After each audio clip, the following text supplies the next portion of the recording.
Kære Eidsarfolk 7, så er det nu. Flere af vores kammerater har betalt en høj pris. Et eller andet sted er det et karrieretræk. Et andet sted er det ren og skær spænding. Jeg har ikke personligt valgt på noget politisk grundlag, eller det er sgu mest for opløsning og spænding. Det ville være skide hammerende ærgerligt at komme hjem uden benet, for eksempel. Ikke? Men igen, altså, man kan lave masser af ting uden benet, ikke? Presser du rigtig meget på?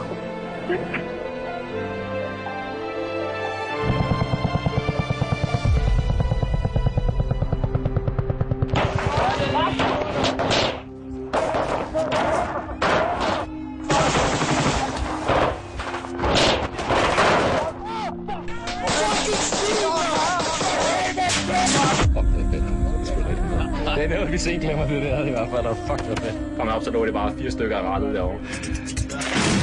Hvor er det, ready for fire? Jeg kom ned med den holdning, at krig koster os civiltab. Men da det så endelig skete for mig, så var det lige pludselig noget helt andet.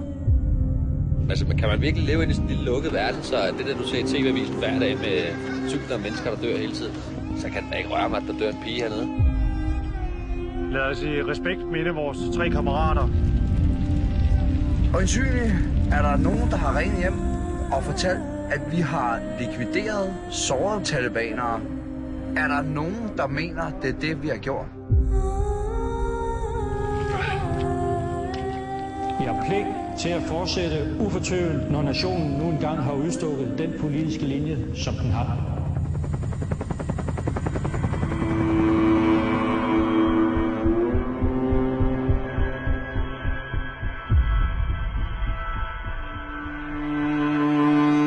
Det skulle ikke for at hjælpe. Altså, jeg synes ikke, det hjælper en skidt.